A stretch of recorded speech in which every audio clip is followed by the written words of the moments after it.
Hi, everyone. Hi, how are you? This is Claire Hayek from MSP Team Building. I'm the founder and CEO, and I'm the also a neuroscience certified coach.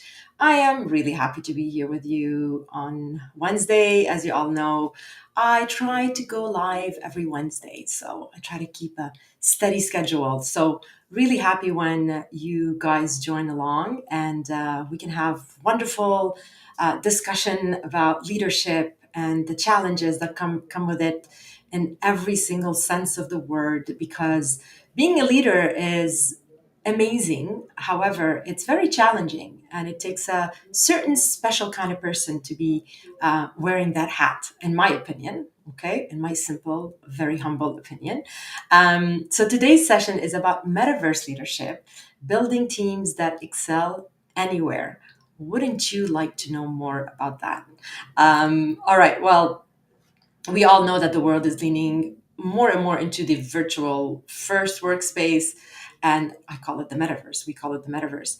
However, recently, actually, a lot of big companies, as well as Donald Trump, announced the new rule about the RTO, return to the office. So it's kind of, I think we're 50-50 nowadays. It seems that we're moving more towards a balance between working full-time from the office, working remote, and hybrid. It's more like the three balance, right? Balance between the 33%. But hey, who knows? This world changes all the time. We're just trying to keep up, right? So um, and the reason why we're having this conversation is that every time there's a change, every time there's a shift, whether it's AI, whether it's new tech, whether it's COVID, or whether it's God knows what, leadership is affected and is redefined. So it's no longer about managing, just managing. It's about connecting, inspiring, and creating that borderless environment, if I should call it. So, and that's all on the leadership, because it's a win if the leader actually manages, I guess, if the leader manages it in a very um, conscious, very focused kind of way. Okay, so today we're going to explore. Of course, I'm going to talk about neuroscience. That goes without saying. I'm going to explore with you neuroscience back strategies. Give you some practical tips and some examples, so we can try and lead in a no matter where our team is, basically, whether they're at the office, whether they're remote, whether they're working from Europe and we're in Montreal, or they're, I don't know, an APAC region and we're in New York, right? As well as hybrid. Okay. So let me just tell you a little bit about my morning. I'm going to share with you a really fun picture. If you're listening to this, the audio, do go back to our LinkedIn, YouTube, or Facebook to take a look at the video. And if you're with me, you'll see, well, a picture of me looking like dressed like a bear, pretty much.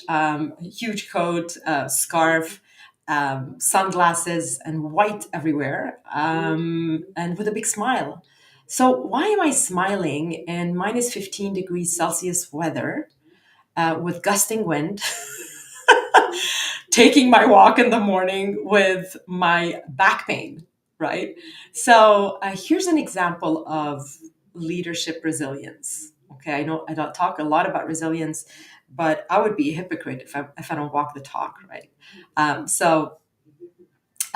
Yeah, my friends, dear friends, this is a picture of resilience. This is a picture of, I mean, it took every single ounce of courage in my body to get myself outside and walking.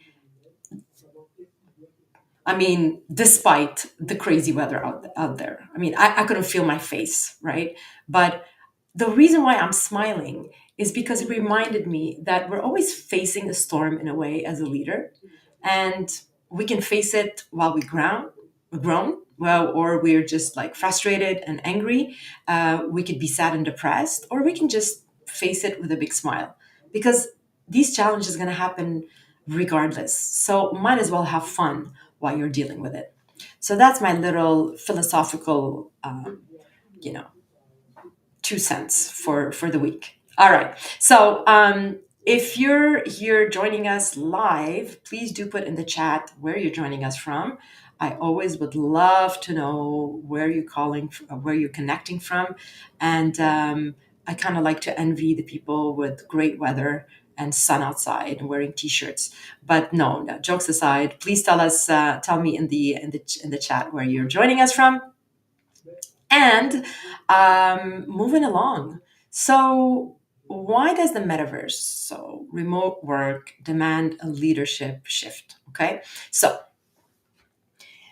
the whole thing about the metaverse, working remotely, it's not about, advanced techie, flashy techie kind of company or approach. It's about people, right?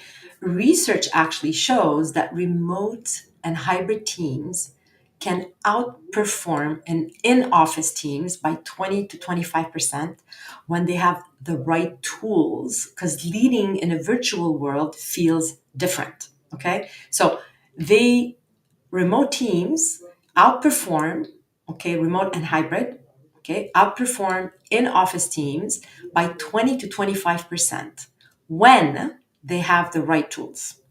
All right. Because when we're leading a virtual team, it's a whole different ballgame.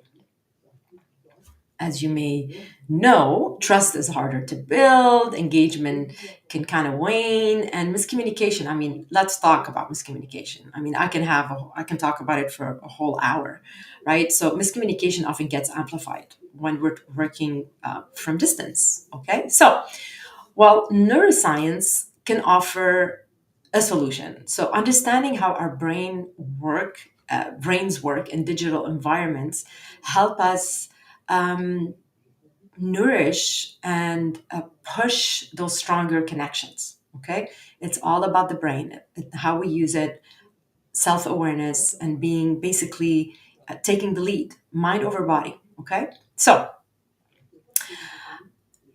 here's our the two things I'm always talking about. Okay, the importance of psychological safety and trust. Okay, so as you can imagine, if you want your team to perform well in a remote or hybrid setting, you need to make sure that the workplace provides psychological safety.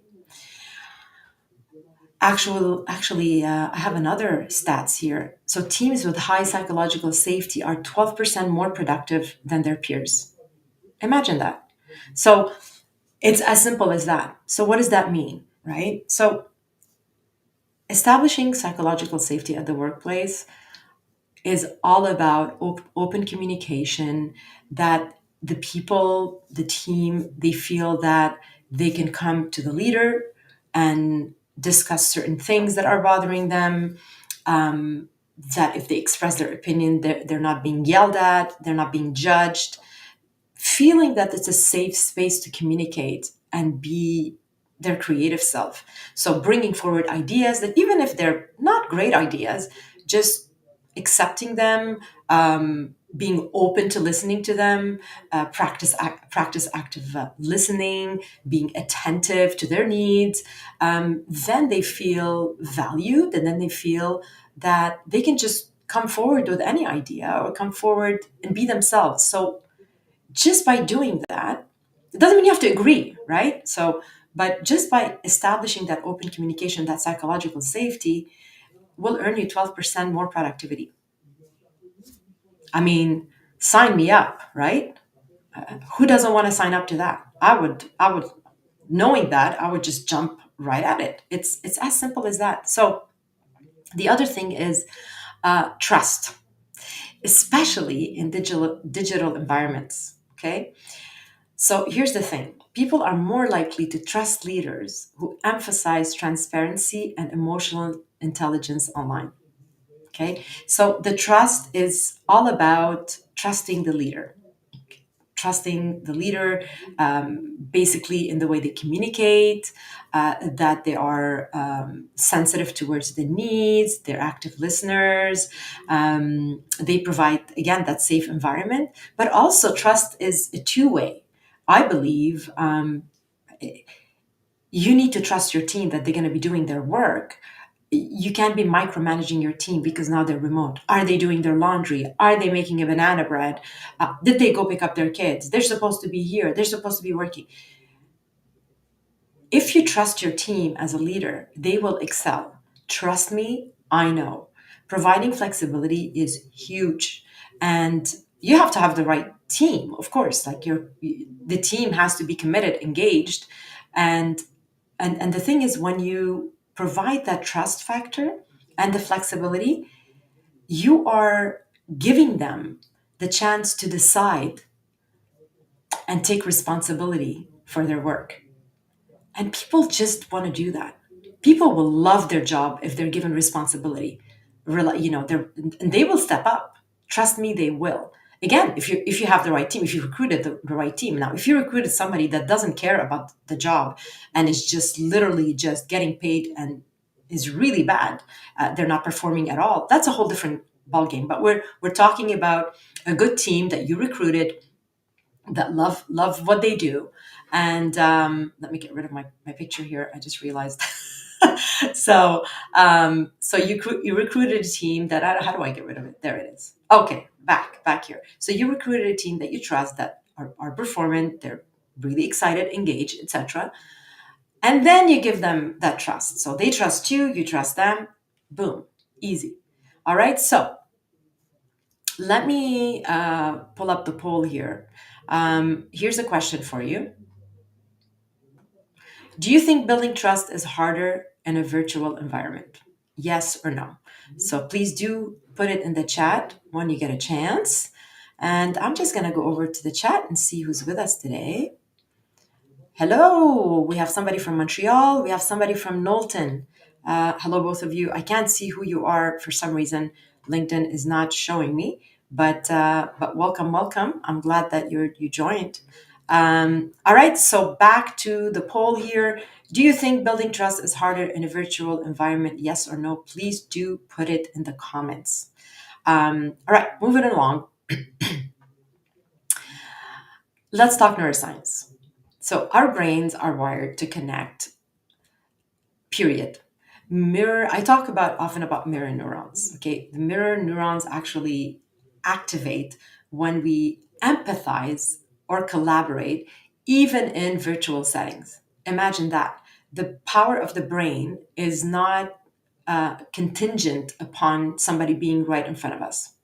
We can actually connect and collaborate virtually. But how do we do this, right? How do we do this properly? So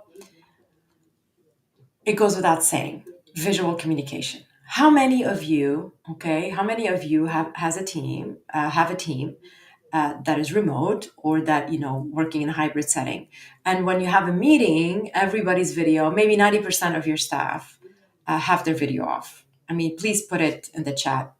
Raise your hand or go me, right? This is such a bad one. Because would you turn off your video if you're in person? And then would you put, literally, let me show you here what it looks like. It looks so ridiculous. But would you do this in a meeting? Would you hide your face? Or would you show your face? Right? So this needs to be emphasized by the leader. Establish that culture of communication, open communication, again, psychological safety, and kind of like this is kind of our ritual. When you have our meeting, we turn on our videos, no matter what's going on. Okay, even if you're in PJs, even if you don't have your makeup on, you're not feeling good, you're not feeling well. All right, just turn on your video. Because when you do that, studies show that 55% of communication is nonverbal. So video tools can actually bridge that gap, right? So now we are feeling one another, sensing what's going on, the energy in the room, even if it's virtual, right? So It's really simple, people. It's really simple. And be kind about it. You can't impose this, right? But I usually make a joke. We did the team building actually last week in Ottawa, and it was a hybrid team building. It was very challenging, but it worked. It was really nice. We did Lego series play. We had one team joining in remotely, and the rest were in person. And when we started, half, actually more than half, probably 80% of the remote team had their video off. How do you want to do a team building when your video is off? So I approached this very, very smoothly. It's not a big deal. Don't make a big deal out of it. But I did say, and I was honest, I came straight, I was straightforward with it. And I said, remote team, we are so happy you can join us. Unfortunately, not here with us in person, but we really would love to see your face. We're trying to connect. We did icebreakers, we did Lego series play, we talked neuroscience. It was a great, great workshop, 2 to 3 hours. And I kindly asked, can you please turn on your videos? Can we see your smile? Can we see you? I don't know who you are. I really would love to see you. And they did. They did. And they kept the video on the whole time. It was interactive, it was engaging. So don't ask people to turn on their video. Let's say you're in a hybrid setting, for example. Don't ask them to turn on their video and they turn on their video, then you ignore them. Take the time to talk to them, engage with the chat. If let's say you're in a room and you're facing the conference table, but the camera is not facing you, so you have your back to the remote team. You understand what I mean? So make sure everything is positioned in a way that you are connecting with the remote team. Now, if we're in a setting just like me today here, it's easy. We'll have the Zoom or the Teams and everybody's facing everybody. But in a hybrid setting, is a bit more tricky. You got to think about these things. It makes a big difference. Okay, so visual communications, let's get those mirror neurons firing and wiring so we can connect better. Practice deep listening. So, again, here's a statistic for you. Leaders who practice active listening improve team engagement by 47%. Let me remind you what that is. I talk about it a lot, but in case you haven't listened to my previous lives, active listening is listening with intent, looking the person in the eye and meaning it and listening, really listening to the word. You're not thinking of the next thing you're going to say. You're not thinking, oh, that's wrong, I got to interrupt. You're just listening, completely 100% present, listening and connecting with the person. And then you can say what you have to say after that. Okay, so that's deep listening, active listening. A third tip on how we can do, we can have a great communication and a great connection in the metaverse is, you can create a ritual for connection. Here's one: you can do weekly stand-ups. Why not? Or virtual coffee chats. What that does, it reduces isolation and it increases team cohesion. So, take 5-10 minutes and do that. Why not? I call them the virtual TEDx, or the virtual lunch and learns. You all have lunch together and somebody just teaches you something. These are great tips. You should write this down. If you're listening, write this down and try it and let me know how it goes. Okay. Let's go to the next poll question. How are you currently building connection within your team? I'm very curious to know. Share your strategies in the chat. If you don't mind, would love to know. Let's go over here. Alain Roy. Hi, Alain. And Connor. Of course, Connor. I'm sorry. I should have mentioned you. Connor is part of our team. In case you don't know Connor, he's our superstar. And he's always doing the moderation of these lives. And he's here to basically comment, get you engaged, share some links with you. And so, hey, Connor. And Alain Roy, thanks for joining. I'm very happy that you joined from Knowlton, I believe you are. So, how are you currently building connection within your team? Okay. And if I want to say it in French, I know Alain, you speak English as well, I'm assuming. comment présentement vous établissez les connexions avec votre équipe. OK? Partagez vos stratégies dans le clavardage. Not bad for an impromptu translation, Claire. All right. Okay. I make jokes. I'm on my own here. Okay. I know you're there, but I try to make it fun. It's not always funny, but I try. Okay. So let's put those in the chat and let's tackle on. We have 10 more minutes left. Let's tackle on the third thing I want to talk to you about. Some practical strategies. So again, leading in a virtual first world requires adaptability with the leadership, empathy, and creativity. So there's three takeaways that I want to share with you. Setting clear expectation. An actual Harvard Business Review study found that clear role definitions increase remote team productivity by 25%. By 25%, just by making sure that the people know what their role is and what is expected of them. So setting clear expectation is one important thing to establish in a remote setting. The second one, prioritizing mental well-being. Teams teams actually with access to mental health resources report 41% higher satisfaction levels at work. I mean, come on, that's huge. So just by providing mental health resources for your team, they will actually be 41% report 41% higher satisfaction levels at work. Why wouldn't we do that? Why wouldn't we do that? And the third one, this is great, okay? So use VR tools and platforms for collaboration, like spatial and immersive learning tools to enhance that team engagement. And actually, studies show that by using these tools, you can enhance communication and engagement by 30%. So maybe you can Google it, maybe you can put it in the chat, Connor, if you don't mind. Spatial, SPATIAL.io.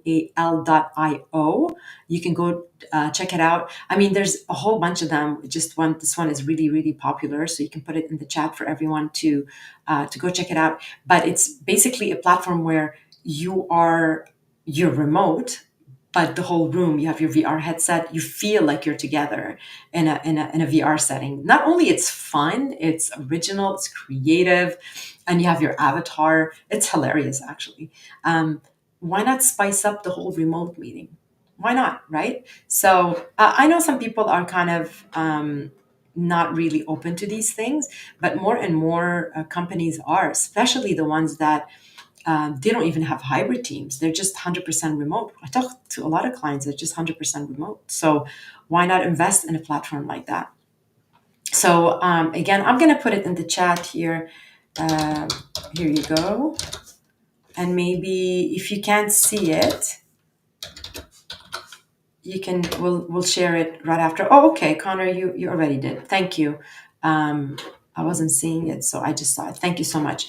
All right, so again, let's talk about 3 things you could do, some tips, so you can improve, connection. Okay, in a remote setting or hybrid setting, set clear expectations. People should know what you expect from them, what their role is. That's going to boost productivity by 25%.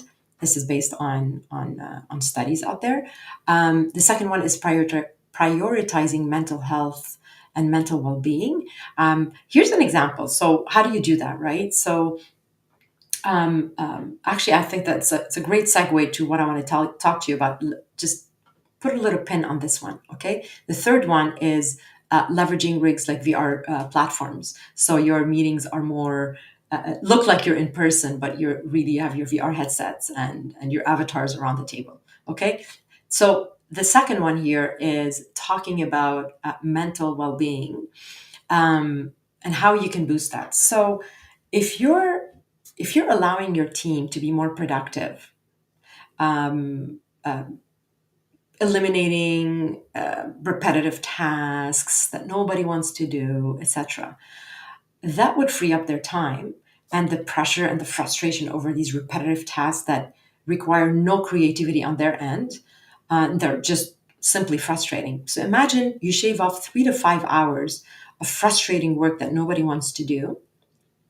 Then maybe you don't give them 3 to 5 hours free time.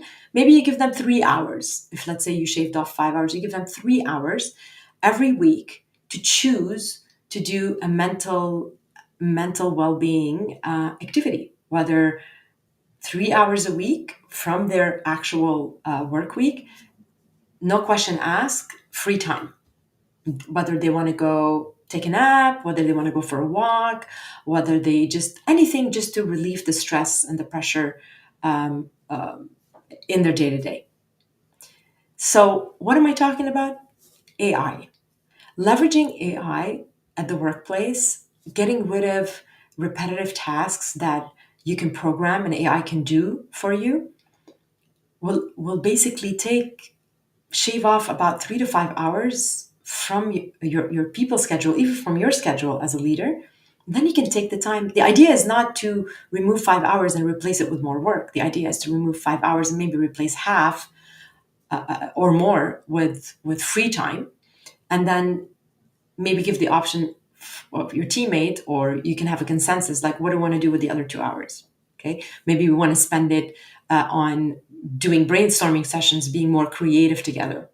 Okay, so and the reason why I actually talk about this AI thing, many of you already probably know about this, that we just actually finishing, tomorrow is the last day of our NeuroLeadership and AI enhanced productivity masterclass. It was running over 3 weeks, and it consisted of the masterclass, an hour and a half on Tuesdays and an hour of Q&A on Thursday. Is mainly geared towards AI, learning AI tools, practical tools, setting it up, and all the way to getting a bit more advanced on how to program workflows and make sure that AI can do things just automatically on its own. So we're wrapping it up tomorrow. And since, as you can just imagine, AI is constantly evolving. Actually, every day there's an announcement. We're just trying to keep up. We decided to launch a monthly membership, where you're able to basically be updated on what's happening with AI and AI tools that are fetched and confirmed from AI experts.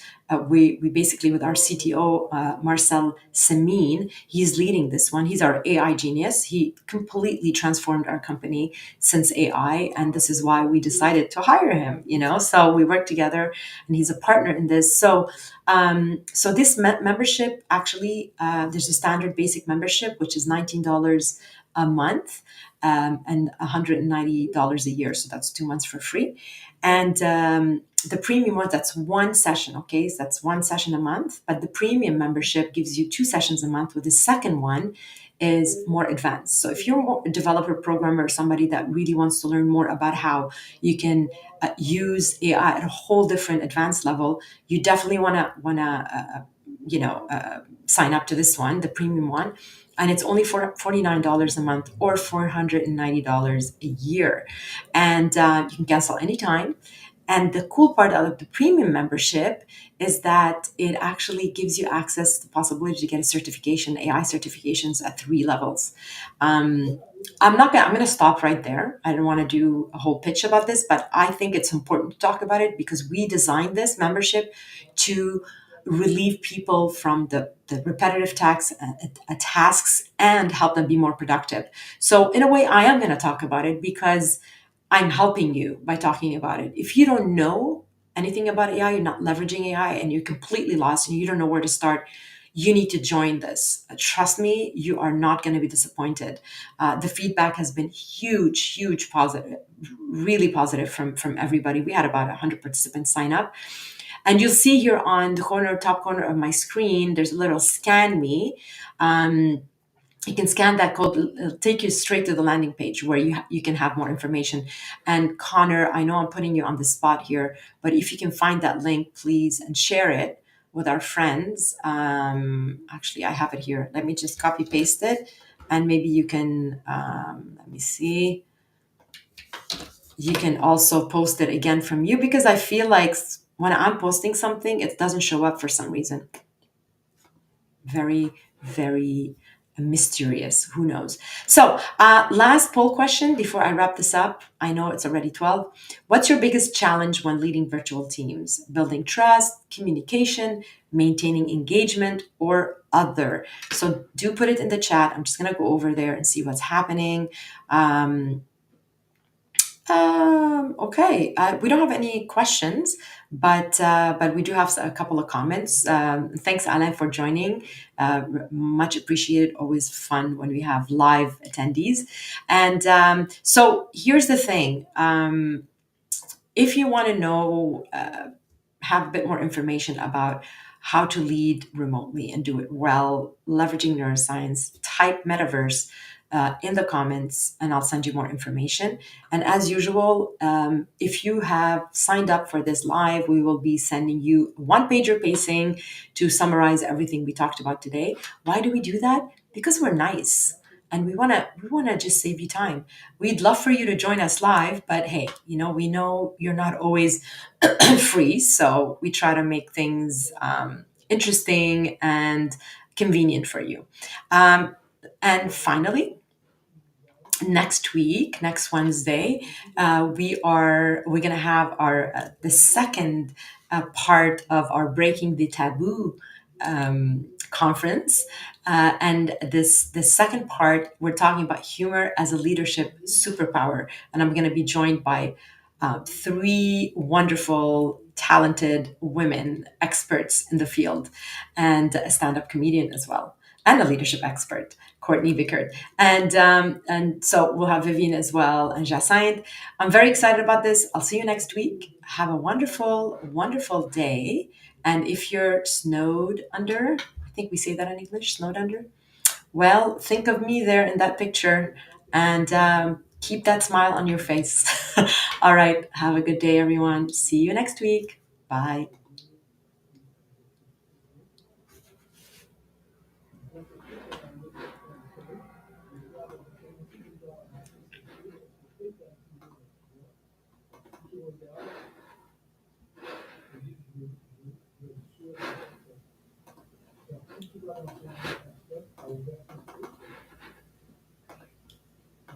I think my stream doesn't want to end. I'm trying to end it, but hey, all right. I'm going to try again.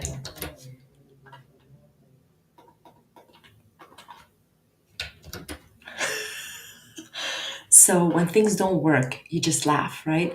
Connor, if you're on and you can help me out here, for some reason I can't end the stream. This is hilarious.